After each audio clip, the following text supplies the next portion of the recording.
నమస్తే. కాకినాడ జిల్లా పిఠాపురం ఆధ్యాత్మిక కేంద్రం. వందల శతాబ్దాల చరిత్ర దీనికి ఉంది. ఈ క్షేత్రం జైన, బౌద్ధ, శైవ, వైష్ణవ దివ్య క్షేత్రాల కూడలిగా ప్రసిద్ధి పొందింది. పిఠాపురం పూర్వం పీఠికాపురంగా కీర్తిగాంచింది. ఇక్కడ వెలిసిన పురుహుతికాదేవి అమ్మవారు అష్టాదశ శక్తి పీఠాల్లో 10వ శక్తిపీఠం. ఇక్కడ శివుడు కుక్కుటేశ్వర స్వామిగా ప్రసిద్ధి చెందారు. రాజకీయాల విషయానికి వస్తే ఈ అసెంబ్లీ నియోజకవర్గంలో పిఠాపురం పట్టణం, రూరల్, యు కొత్తపల్లి, గొల్లప్రోలు మండలాలు ఉన్నాయి. కులాల వారీగా చూస్తే కాపులు అత్యధికం. ఎస్సీ మాలలు, శెట్టి బలిజ, మత్స్యకారులు, దేవాంగ కులస్తులు కూడా అధికంగానే ఉన్నారు. యాదవ, రెడ్లు కూడా గుర్తించదగ్గ సంఖ్యలో ఉంటారు. రాజకీయంగా మాత్రం కాపులదే ఆధిక్యం ఉంటుంది. విలక్షణ తీర్పులు ఇస్తూ పలు పార్టీలకు అవకాశం ఇచ్చిన చరిత్ర ఉంది పిఠాపురానికి. ఈ నియోజకవర్గంలో మొత్తం 16 సార్లు ఎన్నికలు జరిగాయి. అత్యధికంగా కాంగ్రెస్ 6 సార్లు గెలిచింది. టీడీపీ 3 సార్లు విజయం సాధించింది. 2014లో టీడీపీ రెబల్ అభ్యర్థి గెలవడంతో ఆ పార్టీకి 4 సార్లు విజయం దక్కినట్టయింది. ప్రజా పార్టీ అభ్యర్థులు 2 సార్లు గెలిచారు.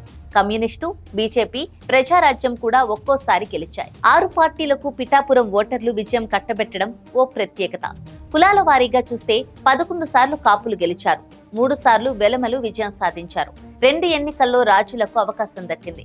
అత్యధికంగా వెన్నా నాగేశ్వరరావు టీడీపీ తరపున 3 సార్లు గెలిచారు. ఆయనకు ముందు యాండ్ర సత్యనారాయణమూర్తి 2 సార్లు, కొప్పన మోహనరావు 2 సార్లు, పెన్నెం దొరబాబు 2 సార్లు చొప్పున గెలిచారు. కొప్పన మోహన్ రావు రాష్ట్ర మంత్రిగా పనిచేశారు. సీనియర్ నేత, మాజీ మంత్రి ముద్రగడ పద్మనాభం 2009లో కాంగ్రెస్ తరపున బరిలోకి దిగి పోటీ చేసి ఓడిపోయారు. 2004లో టీడీపీ మిత్రపక్షంగా ఉన్న బీజేపీ తరపున పోటీ చేసిన దొరబాబు టర్మ్ చివరలో శాసనసభకు రాజీనామా చేసి కాంగ్రెస్ లో చేరారు. ఇక్కడి నుంచి గెలిచిన కె మోహనరావు కోట్ల విజయభాస్కర్ రెడ్డి ప్రభుత్వంలో మంత్రిగా పనిచేశారు. 2009లో ఇక్కడి నుంచి ప్రజారాజ్యం అభ్యర్థిగా పోటీ చేసిన రాజ్యసభ మాజీ సభ్యురాలు వంగా గీత టీడీపీ అభ్యర్థి వర్మపై 1036 కోట్ల మెజారిటీతో గెలుపొందారు. 2014లో వర్మకు టీడీపీ టికెట్ దక్కలేదు. ఇండిపెండెంట్ గా పోటీ చేసి ఆయన విజయం సాధించారు.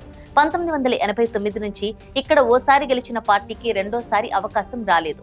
1989లో కాంగ్రెస్, 1994లో టీడీపీ, 1999లో ఇండిపెండెంట్, 2004లో బీజేపీ, 2009లో ప్రజారాజ్యం, 2014లో టీడీపీ, 2019లో వైసీపీ అభ్యర్థులు గెలిచారు. పునర్విభజన తర్వాత 3 ఎన్నికల్లో 3 పార్టీలను పిఠాపురం ఓటర్లు ఆదరించారు. అందులో 2 కాపులు, 1 క్షత్రియుడు, ఎస్వీఎస్ఎన్ వర్మ కావడం విశేషం. 2009లో ప్రజారాజ్యం గెలిచిన ఈ స్థానంలో 2019లో జనసేన కాపు మహిళను పోటీలో దింపి 15% ఓట్లను సాధించింది.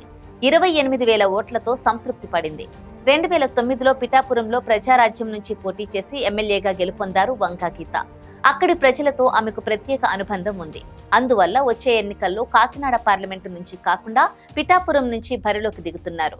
ఎంపీ నిధులతో పిఠాపురంలో ఆమె కొన్ని అభివృద్ధి పనులు కూడా చేపట్టారు.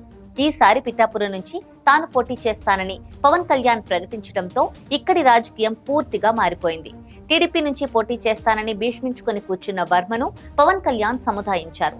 వర్మను పక్కన కూర్చోబెట్టుకుని పిఠాపురానికి చెందిన ముఖ్య కార్యకర్తలను మంగళగిరి పార్టీ కార్యాలయానికి పిలిపించుకుని మరీ మాట్లాడారు. మరి ఈసారైనా పవన్ కళ్యాణ్ కు అసెంబ్లీలో అడుగుపెట్టే అదృష్టాన్ని పిఠాపురం ఓటర్లు ఇస్తారా లేదా చూడాలి.